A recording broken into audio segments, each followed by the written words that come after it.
What you just to have everybody back and available, and now you got some tough decisions, I guess, to make to try to get the best 5 out there when you got 7 or 8 that probably think they should be out there. How's that going? Yeah, so it is all about creating a little rotation, letting those guys play, letting them play off each other, and it's just like natural human nature. The more snaps you get, no matter what you say, no matter how well you're trained, you're just going to wear down a little bit. So the depth allows us to keep those guys fresh, and those guys are playing at their best level. So they're good. I mean, they want to be able to play at their best. If that means that they're rotating in a couple series, then that's what they're willing to do. Garrett and Mason have both played some center. How are you deciding each game? Who's going to play what position? It's tough decisions, and like it's tough decisions when you have talented guys that, we have a couple guys that could start and trying to mix the positions around. What we don't want to get into is like locked in, like this is the guy, because as we've seen just even this year, things change. So as soon as you come up with a plan, the plan has to change. So it's just making sure we're double training a couple guys at different positions and that they understand the plan and are willing to like execute it and do a good job Monday through Friday, getting themselves prepared at a position and then a secondary position. Roger Carrion's a guy who came in and broke into the starting lineup here really early in his career. What did he show you guys early on that made you comfortable putting him out there?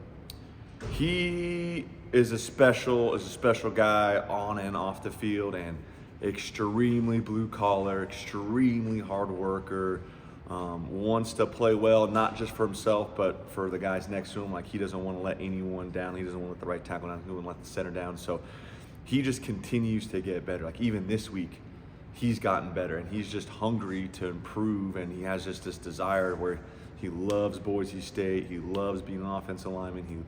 He loves just being here and everything that represents. So it's fun just to see him every week find a little something that he's hungry to get better at. And you're seeing the result of 4, 5, and 6 year starters this year with Garrett and Ben and some of those guys. I mean, what is Roger's ceiling, given that he's getting so much experience now? He's got a super high ceiling, but like a ceiling's awesome if you're not willing to put the work in. So it's just a ceiling, and that's going to be the challenge. That's for the challenge for all these guys is, can you work consistently over time? It's easy to put in a good day's work once. Can you do that?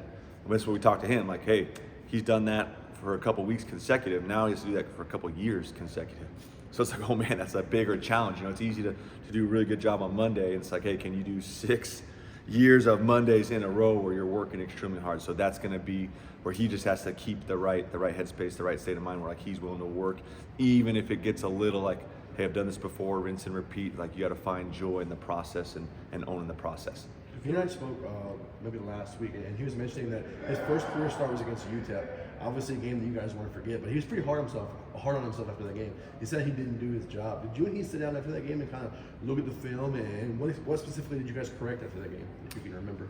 Yeah, you always have to go back and like look at the film through a tough lens, and sometimes it's easier to make those corrections after a win because everyone kind of feels good. So when you're getting coached, it's like not as tough.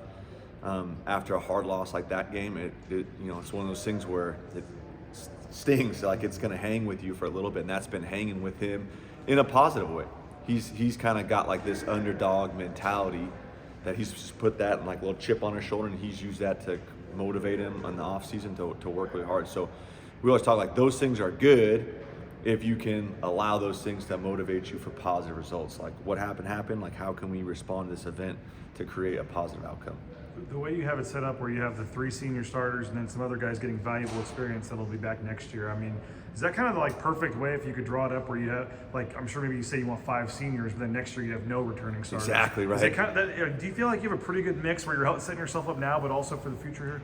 Yeah, and like you said, you always have to be kind of looking ahead, and you don't want to get too far ahead. You kind of want to stay in the present, but it's important, especially at the O-line position, because there's 5 guys. How are you developing the depth? And there's only one like way to develop depth is get guys playing. So it's been good. Like you said, like we've had a couple seniors, and we've been able to rotate some guys.